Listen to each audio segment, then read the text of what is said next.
c'est un vieux peuple.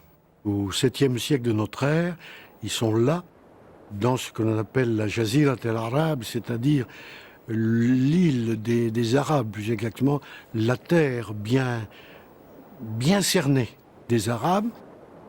Et au 7e siècle, ils sont connus surtout pour être des transitaires d'un certain commerce international qui arrive sur les côtes du sud-est de l'Inde et ailleurs de l'Afrique orientale.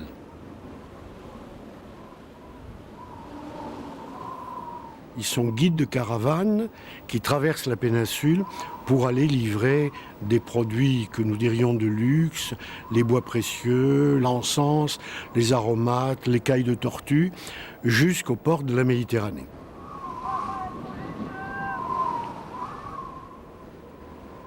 Arrive au 7e siècle un bouleversement de ce monde et du monde en général qui s'appelle l'islam, c'est-à-dire la révélation au prophète Mohammed, celui que nous appelons Mahomet, du Coran, de la parole divine. Et dès la fin de la vie du prophète, c'est-à-dire dès les années 630, et avec ce que l'on appelle les califes inspirés, les 4 premiers successeurs de Mohammed, se produit un immense déferlement des armées musulmanes sur le monde.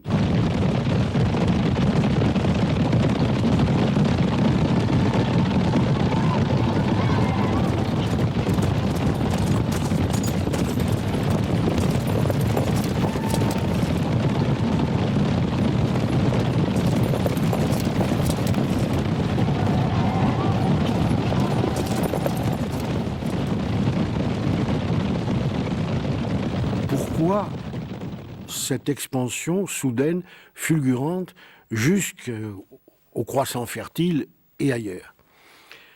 Le Coran s'adresse en arabe aux Arabes. Est-ce que dans l'esprit du prophète de l'islam, il ne s'agissait pas de positionner le monde arabe par rapport aux 2 grandes puissances de l'époque, Byzance et la Perse sassanide? Le Coran venait à point nommé pour donner aux Arabes un État qui fédérait enfin les tribus bédouines, jusque-là très indépendantes et volontiers anarchisantes. Il leur donnait une foi et il leur donnait, avec un texte fondateur, le Coran, une langue, donc ensuite une culture.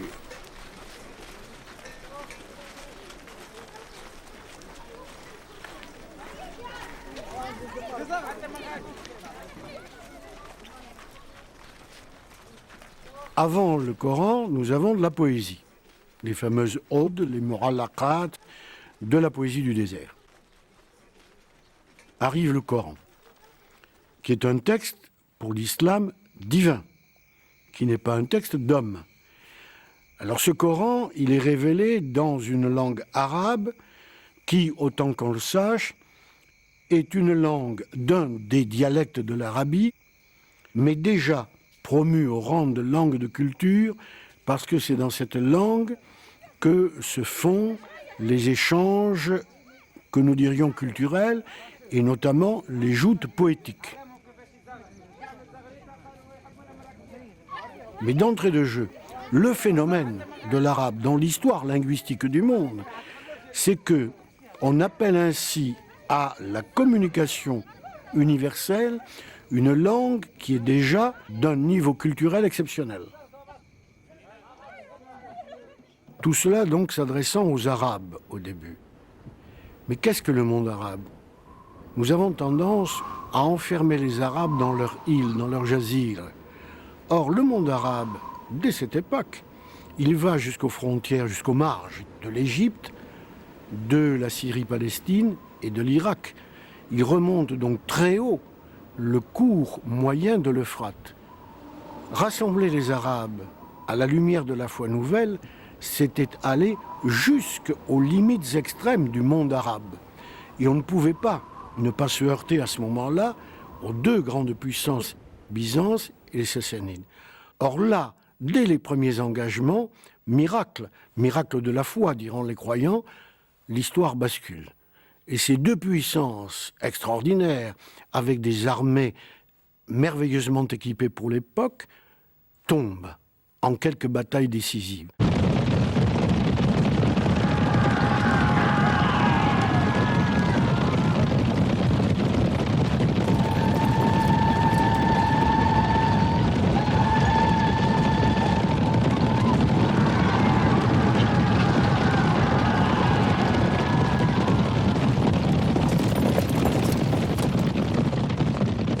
Quand les cavaliers arrivent dans ces immenses territoires, nous sommes dans un espace où les populations sont fatiguées de plusieurs décennies de lutte acharnée, sanglante, répétitive, sans succès tranchant, entre deux empires malades, l'empire byzantin et l'empire perse, miné de l'intérieur par les révoltes dans l'empire persan.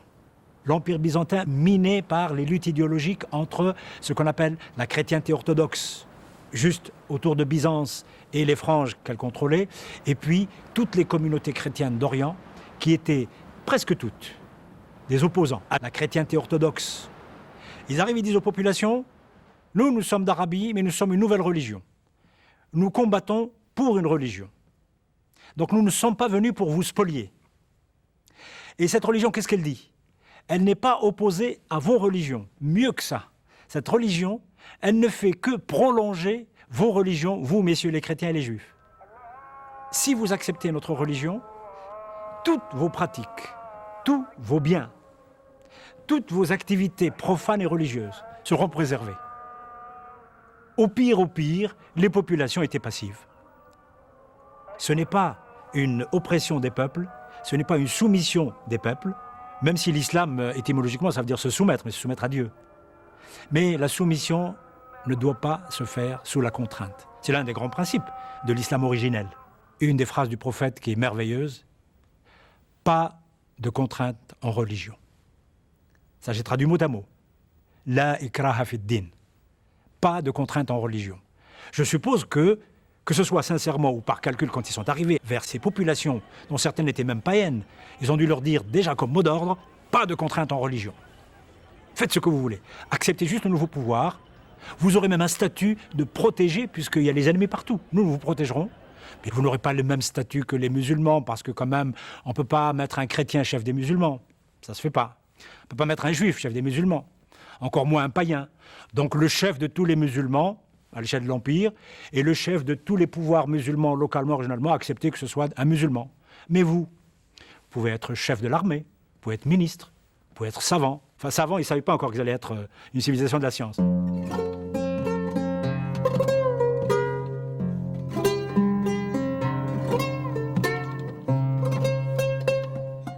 L'arabe n'était pas un étranger au Proche-Orient. Encore une fois, il venait négocier jusqu'aux abords des villes, il menait paître ses chameaux le long de l'Euphrate, dont il faisait partie du paysage. Avec l'islam, est-ce que cela change ? Oui et non. Oui, parce qu'il porte notre visage, cet arabe, celui du musulman désormais. Mais pour autant, dans la mesure où il n'y a pas résistance absolue et qui doit se réduire par les armes, comme cela s'est fait en effet ici et là, pour autant, il a cherché plutôt non pas à s'intégrer, parce que peut-être y aurait-il perdu son âme, mais à se superposer, à être avec les gens qu'il conquérait, mais pas comme un conquérant, comme quelqu'un qui venait partager une vie désormais nouvelle à la lumière de la foi.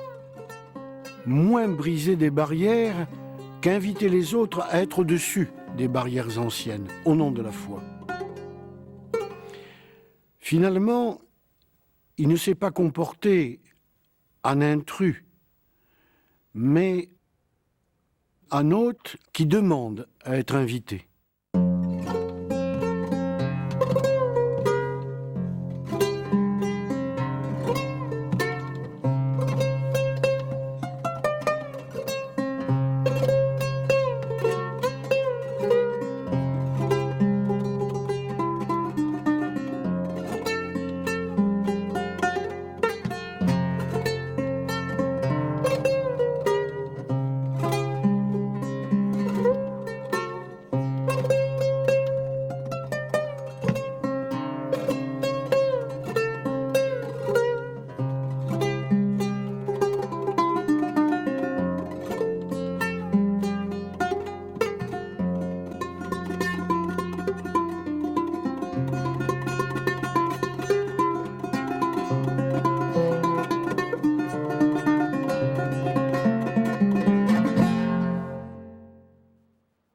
premier constat, il est stupéfiant. Un siècle après la mort du prophète, les Arabes, ou plutôt l'islam, car il n'y a pas que les Arabes à ce moment-là, l'islam est en Espagne et de l'autre côté, en Asie centrale et aux portes de l'Inde. Ce ne sont pas quelques milliers d'hommes armés d'épées, de lances et d'arcs qui viennent conquérir le monde. Il y a d'abord le phénomène de la conversion qui assure les relais, des appuis nouveaux avec de nouveaux peuples, les Berbères à l'ouest, les Iraniens pour l'essentiel à l'est. Alors comment cela s'est passé? Si on d'imaginer, voilà des gens qui déferlent jusqu'aux abords de la Méditerranée et plus loin avec un message religieux. Ce message religieux, c'est la croyance au Dieu unique, loin des interprétations jugées douteuses par l'islam de la chrétienté, c'est-à-dire le Dieu à la fois unique et en trois personnes. Le message de l'islam, quel est-il? Dieu est un et il vous invite à un message simple, à savoir, conduisez-vous comme un croyant doit se conduire, soyez bon, généreux, pardonnez, bref, vivez un peu, autant qu'un homme le peut, à l'image de votre Seigneur, qui est juste, puissant et miséricordieux. La simplicité a certainement joué.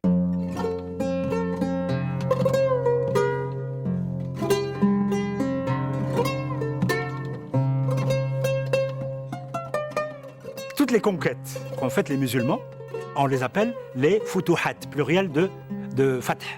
Fath, fataha, c'est ouvrir la porte, hein, ouvrir. D'ailleurs, la clé, c'est miftah. Vous voyez, c'est la même racine, hein, c'est pour ouvrir. Eh bien, on dit, quand on a conquis tous ces territoires, alors qu'on peut dire on a assujetti des populations, eh bien, pour le musulman, on a ouvert l'espace, sous-entendu, à la lumière de Dieu et à la civilisation. On ouvre un espace pour l'islam, pour cette religion nouvelle, donc avec le verbe fataha, qui est ouvrir, mais on peut le prendre du côté de ceux qui adhèrent. Pour eux, il y a une espèce d'ouverture vers le vrai, vers la vérité. Et donc, ce mot futuh, dans le cas de l'islam, ce n'est pas nécessairement lié à l'idée de conquête militaire. Il y a plus une idée spirituelle qu'une idée militaire.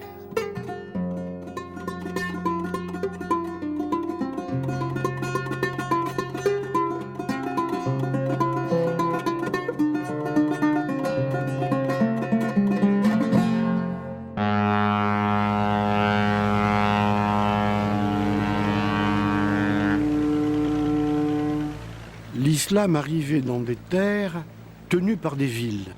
Et le christianisme de Byzance était surtout implanté dans les villes.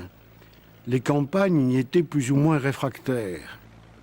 Ces campagnes, c'est-à-dire l'essentiel du monde, du Proche-Orient, étaient travaillées par un courant chrétien profond qui s'appelle l'arianisme et qui consistait à nier dans le Christ l'être divin, la personne divine. Alors imaginons, voilà des gens qui arrivent, je veux parler des musulmans, qui arrivent et qui disent « mais nous croyons, nous, que Jésus est un prophète, l'un des plus grands, mais nous lui dénions la qualité de fils de Dieu. » Après tout, un arianiste de l'époque dit « mais c'est aussi ce en quoi je crois ». Donc il y eut certainement un phénomène qui s'adressait à l'Orient profond, face à des villes qui étaient senties elles-mêmes comme les places fortes d'une certaine colonisation, celle de Byzance, à travers le christianisme trinitaire. Mais il y a autre chose, il y a tout de même l'enthousiasme du militant, des guerriers qui vont répandre la foi nouvelle, la foi vraie, à leurs yeux, sur l'ensemble du monde, si possible.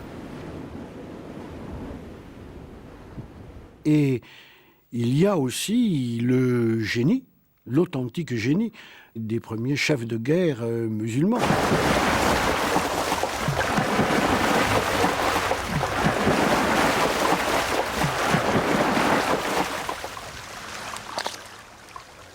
Un autre problème se pose, une autre vision. Pensez que quelques décennies à peine après la mort du prophète de l'islam, les flottes musulmanes sont sous les murs de Constantinople. Alors là aussi, n'imaginons pas que ce sont des bédouins comme cela qu'on a mis sur des bateaux en leur disant manœuvrez-le. Non, il y a eu des relais assurés par les vieilles populations maritimes d'Égypte, de Liban et de Syrie qui étaient capables de manœuvrer des navires sur la mer, des navires chargés en effet de guerriers, mais avec des marins venus, eux, des ports d'Égypte et de Syrie.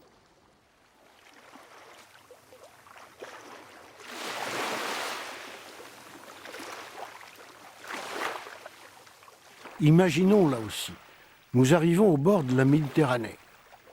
Tout un monde. Qu'allons-nous faire de cette mer? Nous, Arabes, ou nous, peuples convertis à l'islam? Deux thèses se sont affrontées. Les Arabes, pour longtemps, ont fermé la Méditerranée au commerce international. Ou ce sont les Arabes, au contraire, qui ont ouvert la Méditerranée. Un seul exemple, ces monnaies que l'on a retrouvées à Mayence et qui venaient de l'islam des Sassanides, c'est-à-dire de l'Asie centrale, beau trajet pour des monnaies que de naître à Samarcande et de se retrouver un jour sur les bords du Rhin.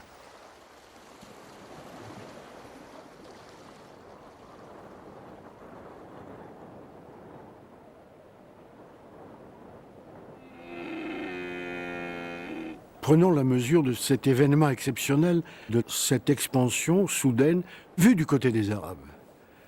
Nous étions des gens du désert et nous voilà au bord du monde civilisé, comme on dit. Nous allons recevoir de fabuleux héritages. Qu'allons-nous en faire? Jusque-là, nous avons eu affaire à des tribus, puis l'islam est arrivé, mais là nous allons être confrontés à des empires. Et donc, nous allons certainement leur emprunter de quoi fonder une administration à l'échelle du monde maintenant. Et c'est bien comme cela que ça s'est passé. Dans les premiers temps, par exemple dans les premiers temps du califat omeyyade de Damas, qui vient juste après les 4 premiers successeurs directs du prophète, nous allons pendant quelque temps garder l'administration mise en place par les Byzantins. Et nous allons garder le grec même comme langue de l'administration. Il faudra attendre certainement le plus grand des califes omeyyades de Damas, Abd el-Malik, qui va imposer et une monnaie musulmane et l'usage de l'arabe pour l'administration. Mais lorsque les Arabes sont arrivés sur les bords de la Méditerranée, en Mésopotamie, ils ont recueilli donc des héritages plus lointains. Il y avait du côté de l'Égypte l'héritage pharaonique, il y avait en Mésopotamie l'héritage des vieilles civilisations mésopotamiennes, il y avait par l'Iran la civilisation de l'Iran sassanide et par les relais de l'Iran les influences indiennes. Enfin, il y avait l'héritage grec. Et là, le califat abbasside de Bagdad a donné une impulsion décisive à la traduction de cet héritage grec. Pas de l'héritage littéraire, l'héritage philosophique et scientifique.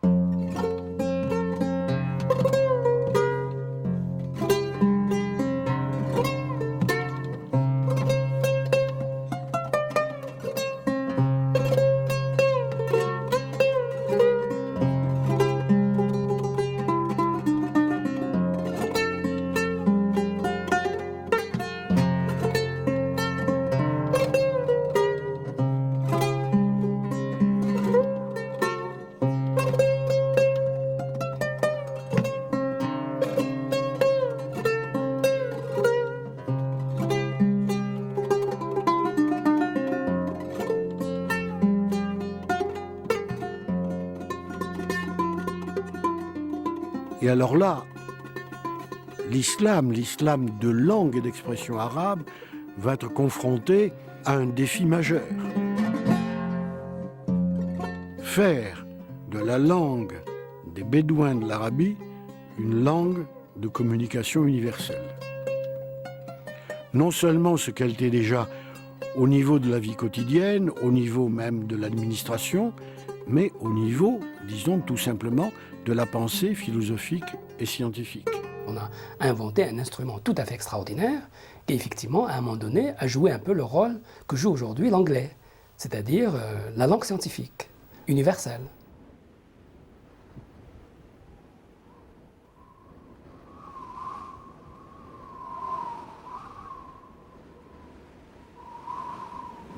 Il a joué ce rôle pendant très longtemps, au point qu'au XIIIe siècle, quelqu'un qui viendrait de Mars dirait que le monde est musulman. Ils ont créé pas une seule langue savante, mais plusieurs langues savantes. La langue de la philosophie, la langue des sciences dures, comme la physique, comme la mathématique, comme la mécanique, comme l'astronomie, une langue de la théologie, une langue de la métaphysique, une langue de la géographie. Ils ont appris et assimilé les choses qui ont existé avant eux, ils les ont développées. Comme nous, aujourd'hui, nous développons les choses que nous avons reçues de ceux qui existaient avant nous.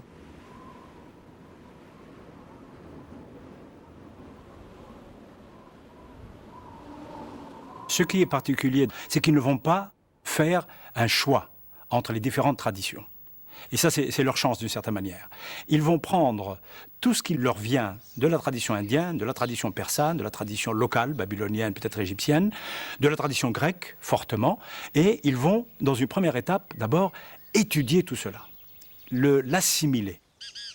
Il va y avoir une phase de juxtaposition de ces différents savoirs.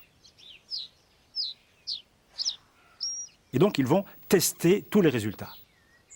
C'est la raison pour laquelle, en astronomie, dès le départ, il y a eu même des commandes de l'État musulman, c'est-à-dire du calife Al-Ma'moun, par exemple, pour essayer de tester, de vérifier, de recalculer tous les paramètres liés au mouvement des planètes dans le ciel, pour voir si les résultats empruntés aux Grecs et aux Indiens sont encore valables.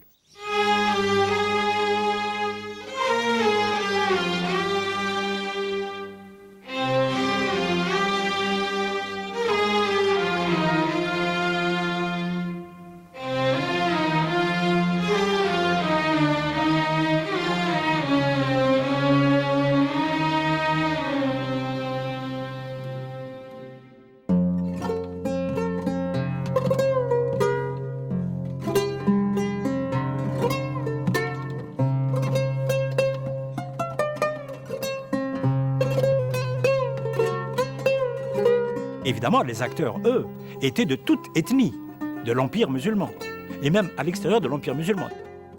Ils pouvaient être arabes ou non arabes, ils pouvaient être berbères, espagnols, portugais, indiens, persans évidemment. Ils pouvaient être musulmans, mais au début, la majorité était chrétienne. La plupart des traducteurs étaient chrétiens. Arabes, bien sûr, ils parlaient l'arabe, mais ils connaissaient les Grecs et ils avaient une religion chrétienne. Les chrétiens, les juifs, les sabéens, tous les païens qui étaient acceptés par l'islam, parce que c'était l'idéologie de la nouvelle religion qui était qu'on accepte tous les sujets, toutes les religions, à condition qu'ils acceptent le nouveau pouvoir. C'était un creuset, et c'était la spécificité même de cette civilisation d'être internationale et cosmopolite. Sa richesse était de rester cosmopolite. Le passeport dans cette immense civilisation, c'était la langue pour pouvoir s'exprimer, et surtout le contenu de la science. Ils avaient un même contenu de Samarcande à Saragosse. Ça veut dire que le niveau s'était absolument unifié vers le haut et pas vers le bas, jusqu'au XIIe, XIIIe siècle. Et la puissance de cette civilisation, c'est que c'était une civilisation ouverte, un empire ouvert à l'intérieur de l'empire, ce qu'on appelait la maison de l'islam, ouvert, et quelqu'un pouvait quitter Saragosse, et ça s'est passé comme ça, et pouvait uniquement avec son savoir, et avec le nom de ses maîtres, pouvait circuler de pôle scientifique en pôle scientifique, aller assister à des cours d'un maître, puis d'un autre maître, etc. Il pouvait continuer jusqu'à Samarcande.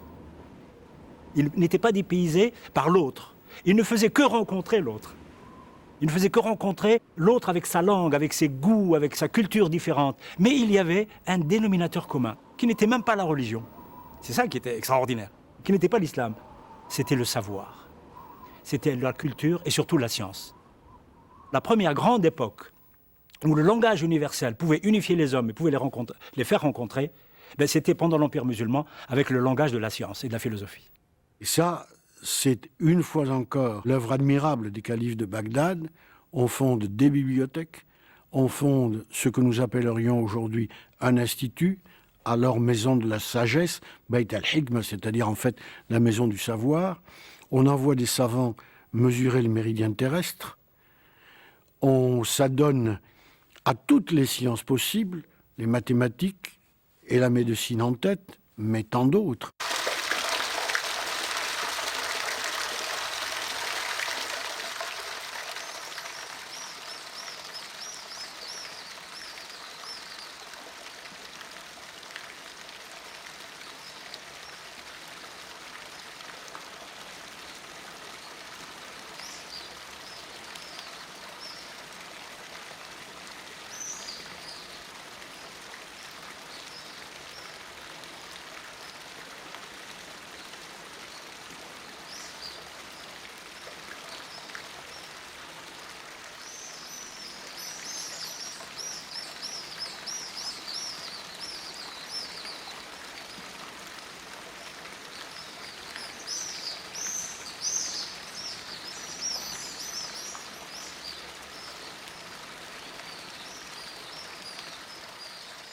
Cette civilisation est la première qui a élevé à un niveau vraiment de politique d'État la politique de la santé.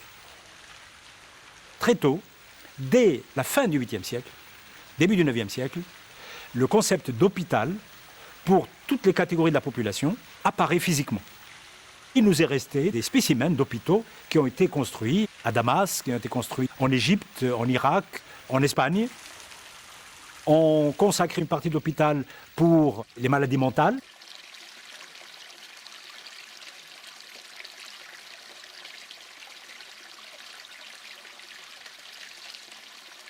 Et puis il y avait aussi quelque chose qui nous paraît normal aujourd'hui, un enseignement dans les hôpitaux.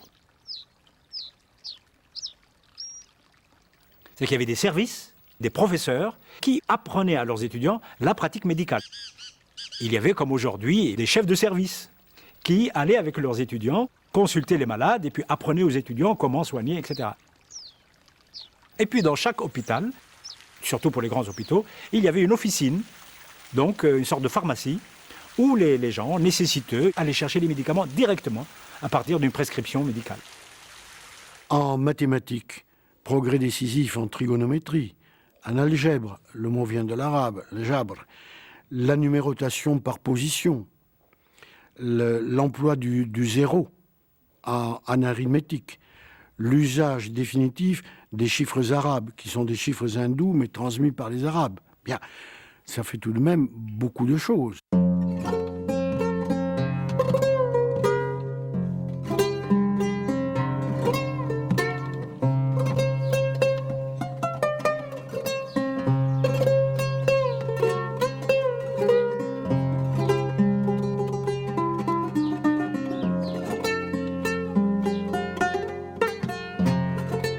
Le zéro était indien, il existait, il était utilisé localement. Mais les Arabes vont, disons, internationaliser certains résultats. Ça aussi, c'est le rapport. C'est eux qui ont décidé que le 0 et le 1, 2, 3, 4 que nous avons, les chiffres que nous avons, ce sont les meilleurs, alors qu'avant, on calculait avec le système à base 60, on calculait avec le système digital, avec le système de calcul mental, avec la numération alphabétique grecque.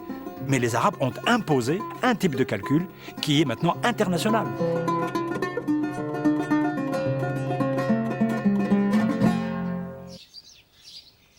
C'est ce qui va se passer pour l'algèbre. L'algèbre, le premier qui a écrit un livre d'algèbre, c'est Al-Khwarizmi, qui a vécu entre 780 et 850. On sait même qu'il était un chercheur financé par le calife de l'époque Al-Ma'moun, fils de Haroun al-Rachid, le fameux, des Mille et une Nuits.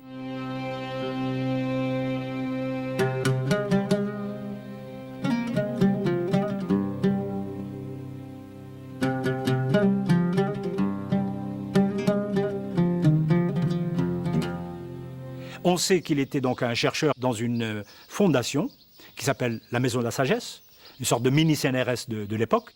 Et ce livre, c'est quoi? C'est un livre qui s'appelle tout modestement le livre abrégé sur le calcul par la restauration et la comparaison. Et c'est le mot restauration qui est en arabe al-jabr. Et ce mot ne recouvre en fait qu'une petite opération mathématique. Et ce mot qui n'est qu'une petite opération mathématique dans une équation va devenir le nom générique d'une discipline qui va se développer à partir de lui. Voilà. Donc, quel est son apport et son innovation? Évidemment, pas dans la technique, puisqu'il n'a jamais dit qu'il a inventé la technique qui consiste à dire tu fais ci, tu fais ci, tu fais ça, et tu aboutis au résultat. Ça, il l'a dit lui-même dans son titre, c'est un abrégé. Donc il a rassemblé des choses. Par contre, sa démarche novatrice, c'est que parmi tous les procédés qu'il avait, il a choisi. Et ça, c'est une démarche de chercheur, de savant. Et ce sont toutes ces sciences qui, par les relais de la Syrie, de l'Égypte et ensuite de l'Espagne et de la Sicile musulmane, vont irriguer une part immense de notre savoir philosophique ou scientifique médiéval.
La majorité du peuple arabe, au moment où l'islam apparaît, vit au désert. Ce sont des bédouins avec un code du désert, mais il y a aussi des villes.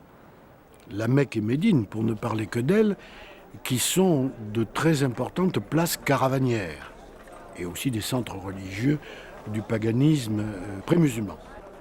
Mais l'islam, lui, n'a jamais été un phénomène de désert. C'est dans des villes qu'il est né. Il est né à la Mecque, il s'est transféré avec l'hégire à Médine, et ensuite, il a gouverné le monde depuis des villes. Donc, d'entrée de jeu, dès les premières années de son histoire, l'islam est naturellement appelé à être un phénomène urbain. Et quel phénomène urbain! Il a récupéré de l'Antiquité des villes qu'il a réanimées. Damas, par exemple. Il a créé des villes à côté de villes moribondes. Tunis à côté de Carthage, ou le Caire, qui n'était pratiquement rien qu'une petite bourgade.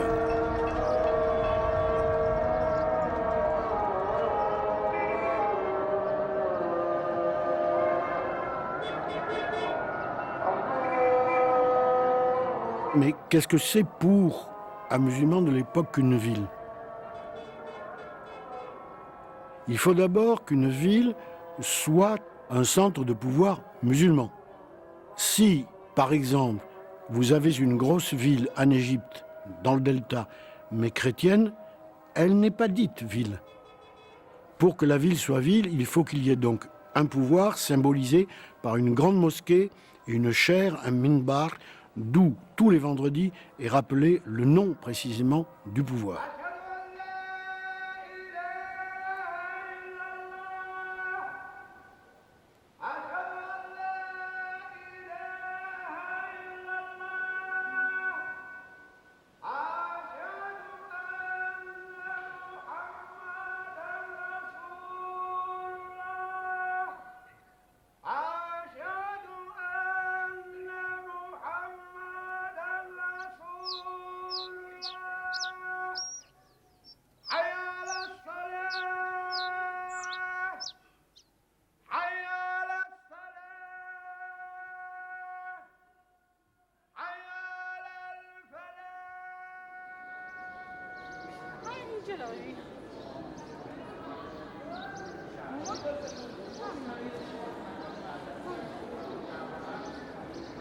La mosquée, au départ, c'est une simple salle de prière. Et ce qui est important dans la mosquée, c'est l'orientation. L'orientation doit être celle de la Mecque. Et donc, une mosquée, c'est un espace orienté. C'est ça, une mosquée. C'est tout simplement cela.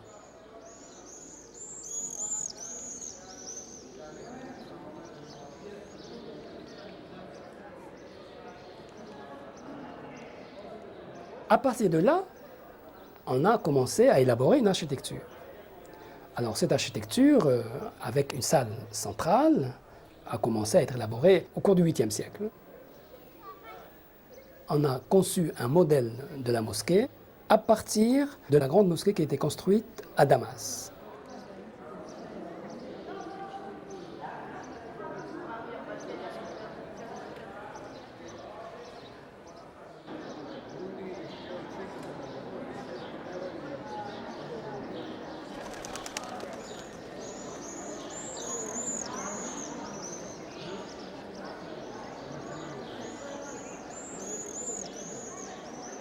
Il y a eu plusieurs extensions de cette mosquée, en gardant toujours le mihrab.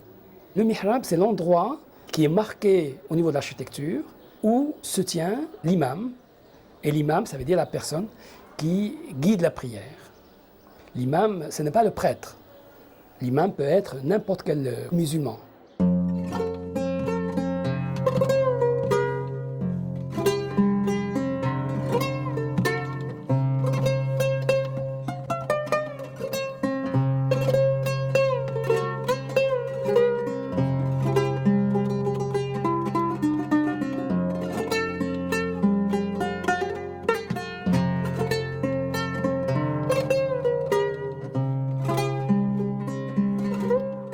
C'était également un lieu d'enseignement.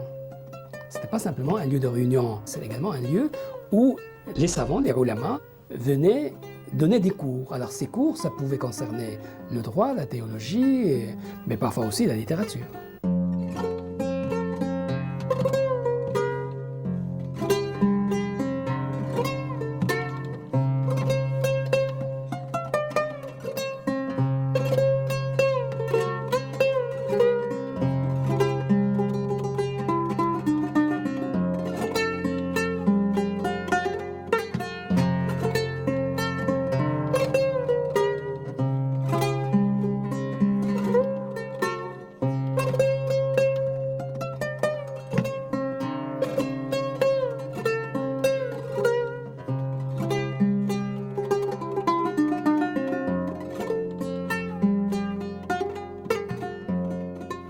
Il faut ensuite que cette ville réunisse tous les corps de métier dont vous pouvez avoir besoin.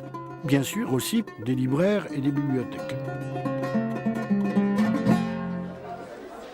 Donc c'est cela qui crée une ville. Dernière question, quelle taille? Et c'est là véritablement que l'imagination vacille. Dans notre Europe, à ce moment-là, mettons dans les années 900, les villes au mieux, c'est quelques milliers, exceptionnellement, quelques dizaines de milliers d'habitants. Or, Cordoue, c'est 300 000 habitants. Palerme, quelques centaines de mille. Le Caire, 500 000. Bagdad, estimation moyenne, la plus vraisemblable, 1 million.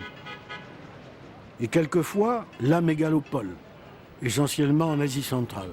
Par exemple, Bukhara ou Samarcande. Vous avez le palais, la ville palatine, autour une enceinte, autour la ville proprement dite, avec une enceinte, autour les faubourgs proprement dits, avec une enceinte, et autour quelques villes satellites avec une enceinte. Résultat sur la carte, une ville, enfin une mégapole nous dirions, de 60 km de diamètre. Et tout ça au Xe siècle de Jésus-Christ.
C'est un monde dans lequel on vit aussi agréablement que possible et on fait plaisir à Dieu en vivant bien. Alors évidemment, il ne faut pas faire des péchés, il ne faut pas faire de mauvaises choses. Mais la bonne vie fait partie de la moralité de l'époque.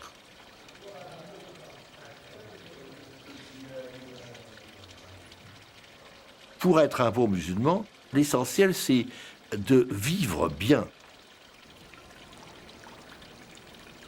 Il faut être heureux, il faut être content pour bien suivre les règles imposées par le Coran, imposées par la doctrine.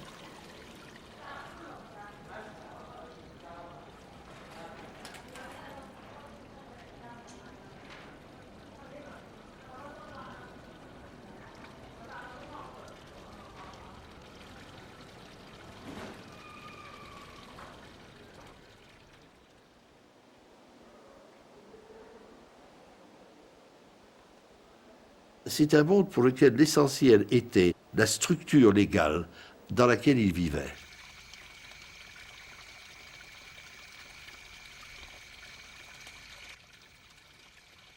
Lorsqu'on veut vivre en paix, comme la plupart des gens le veulent, et simplement poursuivre le chemin tracé par le Coran et par la doctrine religieuse, le meilleur moyen de le faire, c'est de simplifier les formes qui vous entourent.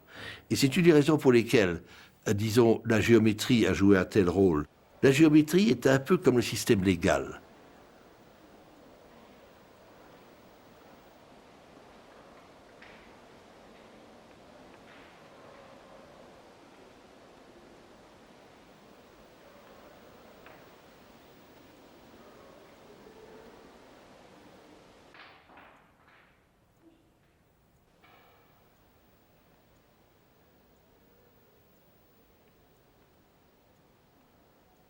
On fait ces dessins géométriques et puis on met des petits ornements autour.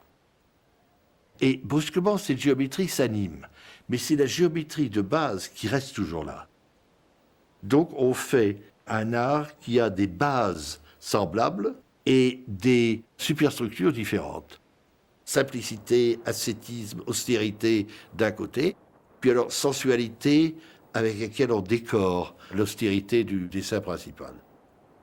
C'est un art qui ne cherche pas à persuader, à l'inverse de l'art chrétien, par exemple. C'est un art qui cherche à plaire. Ça, c'est très différent. Parce que persuader, c'est une chose. Je vais faire ces belles choses pour que vous deveniez chrétien. Pas du tout, ils ne vous disent pas ça.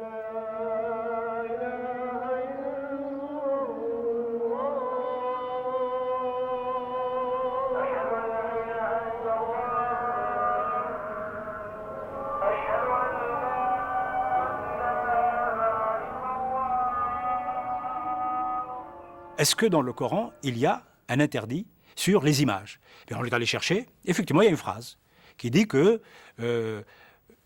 une figure, sous-entendu une image, ne doit pas entrer dans la maison de Dieu.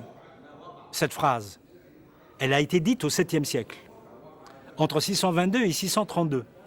Peut-être parce qu'on a posé la question au prophète, parce qu'on lui posait beaucoup de questions sur la vie de tous les jours. Mais il a répondu à un public du 7e siècle. Ce public du 7e siècle était à 90% païen. Il adorait les idoles. Et en arabe, les idoles, eh bien, ça se dit figure, ça se dit image. Au début, il n'y avait pas de doctrine contre les images, mais ils avaient l'impression que s'ils utilisaient les images, ils seraient comme les Byzantins, comme les Persans. Pour être différents, pour se distinguer d'eux, ils ont commencé à ne plus vouloir utiliser l'image. Et qu'est-ce qu'il y avait pour remplacer les images? Les techniques étaient les mêmes, les mosaïques, les peintures, même la sculpture. On a commencé à modifier les dessins qu'on faisait dans ces techniques. Par exemple, plus de géométrie, poids de figure, des représentations végétales, une ornementation nouvelle et l'écriture. L'écriture arabe qui a joué un rôle énorme dans la formation de cet art. On peut dire que c'est un art qui voulait transmettre la connaissance de soi en donnant une importance particulière à l'écriture. Ainsi, la création de livres, les grandes inscriptions, on transmet des messages en les écrivant, d'où la calligraphie qui est devenu un des grands arts de l'islam, en fait, pendant des siècles, et c'était le seul grand art reconnu par la civilisation elle-même. Et jusqu'à maintenant, quand vous voyez un bon musulman, s'il voit quelque chose d'écrit en arabe, qui est un petit papier dans une corbeille, il le prend et il le protège. Il ne faut pas que ce qui est écrit, sous-entendu ce qui a de la connaissance, soit jeté par terre et foulé par les pieds des gens. C'est une symbolique qui nous a été inculquée depuis des générations et qui nous a été inculquée à nous, même notre génération. Sous-entendu, l'écriture, elle porte la science, évidemment, elle porte aussi la parole de Dieu. Et elle porte la lumière.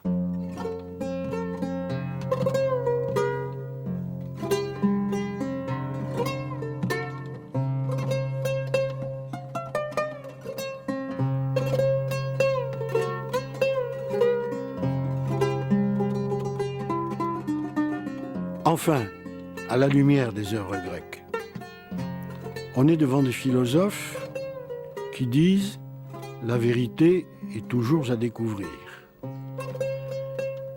Et de l'autre côté, il y a une vérité fixée une fois pour toutes et intouchable, la vérité de la foi. Comment faire? Tout l'effort considérable, admirable, des plus grands philosophes de l'islam qui vont venir, Avicenne, Averroès et tant d'autres, va être de se confronter à ce qui est un des problèmes majeurs de la philosophie de tous les temps, le dialogue ou la controverse de la foi et de la raison. C'est quand même là, avec la philosophie d'expression musulmane d'expression arabe, que le problème de la foi et de la raison est posé en philosophie. Si ce n'est pas un bouleversement, alors dites-moi d'autres.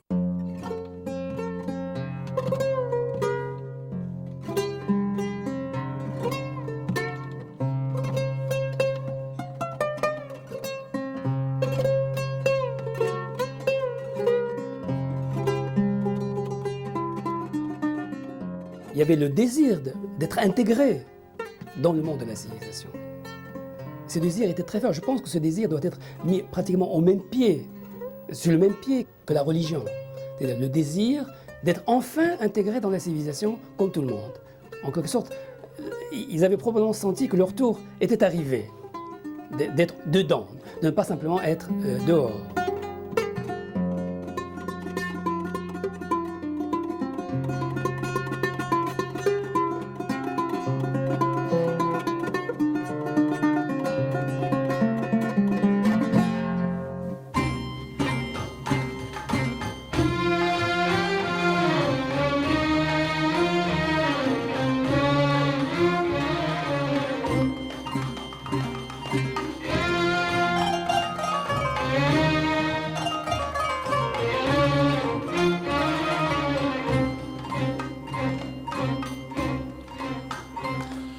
عش أنت إني مت بعدك وأطل إلى ما شئت صدق عش أنت إني مت بعدك وأطل إلى ما شئت صدق كانت بقايا للغرام كانت بقايا للغرام بمهجتي بمهجتي